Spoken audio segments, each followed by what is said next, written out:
After a hiatus of almost 2 decades, the RCMP Regimental Ball has been revived. Saturday night, RCMP from the border city and surrounding areas kicked back with friends, family, and community members. Kathy Lee explains why RCMP members feel the event is important. Bagpipes led the way for a procession of RCMP and officials into an evening of fun at the Lashburn Community Hall. We see most of these people every day while we're working, but from a different perspective. And so, a more social environment allows us to be a little more informal and social. With the last RCMP Regimental Ball held in 1992, the time was overdue to rebuild the tradition again. It's been a substantial amount of time, and so we're really reintroducing this to the community and our neighboring offices. The event gave RCMP the chance to get to know who they're working with and for. This is a perfect opportunity for us to get together with the local population and to share a nice social time, to be familiar with each other. And to foster the relationships with members in the force and neighboring offices in a relaxed setting. Through that, make the relationships a bit stronger. Hopefully a lot stronger, because we reach some understanding from a different perspective. Years ago, Corporal Sarah Nelson.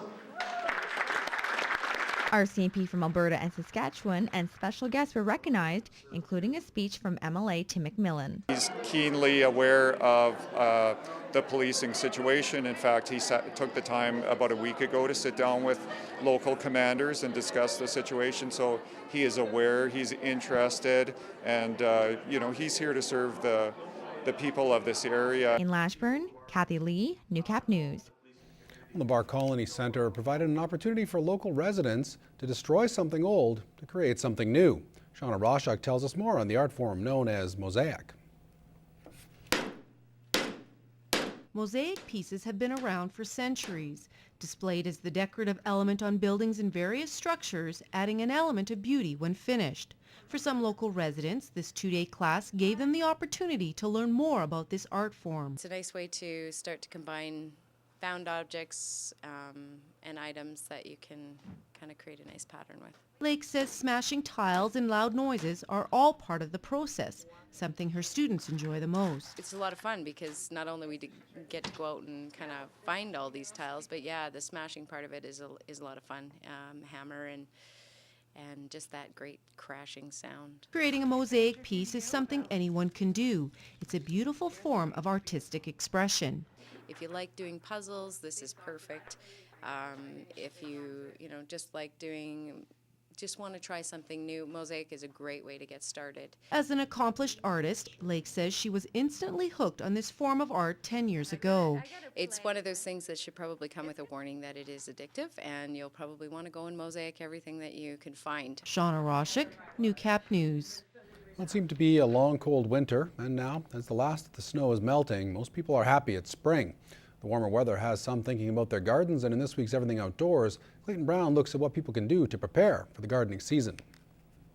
It may be too cold to be planting a garden outside just yet, but for those green thumbs out there, it's never too early to prepare. They could be doing some seeding right now inside if they wanted to put in some of their early annuals, like the little petunias take a long time to get going. If you do start early by growing plants inside, it's important to properly introduce them to the outdoors. You want to kind of season them a little bit, where you take them out for a few days on a nice warm day and set them out in the sunshine and out of the wind for sure. And to do that a little bit more each day until they're used to the temperature difference from outside and inside. It used to be standard to plant a garden on May long weekend, but that has changed, and now gardeners are being advised to just pay attention to the temperatures. It varies so much from little area to area. It's changed so much over the years that you just have to watch the weather, and if there's any signs of frost, if you have set your plants out, you need to be prepared to cover them. I don't know. I think sometimes a little bit later is better. It's also important to make sure that a garden is not only in the proper area, but that it's rich in nutrients as well. Proper sun exposure, good soil, full of compost, organic matter, that helps. You've got to build your soil every year. It's also crucial to make sure the ground is warm before planting any seeds. In St. Paul, Clayton Brown, New Cap News. This feature is brought to you by Power Merchants of St. Paul and RecTech Lloydminster, your Can-Am ATV dealers.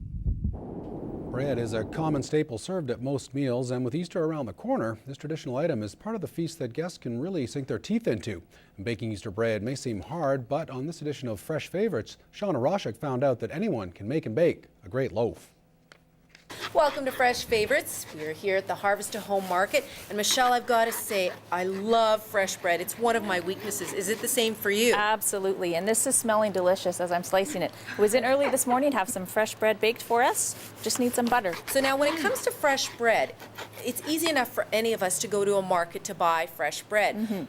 But if we want to make it at home, what is the key to making a good loaf of fresh bread? I don't think there's a real secret ingredient, very simple ingredients in bread making, but the key, I believe, is patience. So giving it a good mix and then a nice long rest to get that flavor from the fermentation. What's next? What's next? We're going to take the nice soft dough that we've mixed, we're going to roll it out into strings and do a 3-strand braid. First piece, going to roll it nice, even roll.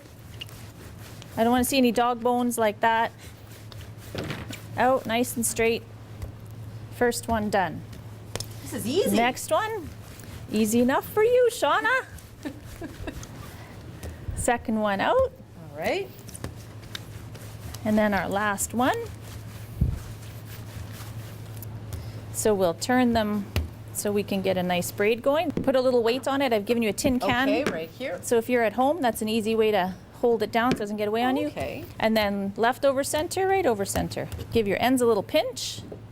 And then we're just going to roll it and seal up those ends nice. What do you think? Beautiful. Fantastic. I love it. So what's next from here? Next from here is a little egg wash onto a cookie sheet and then into the oven, 350 degrees for 25 to 35 minutes. That's easy, even something I can do. Even Shauna can do it. Wonderful. Thank you so much. That's all the time we have for Fresh Favorites. Join us again next week. I'm Shauna Roshik in the kitchen with Michelle Orstika. Fresh Favorites is brought to you by Harvest to Home Market, your local connection to top quality Canadian products. Visit harvesttohomemarket.ca for daily specials.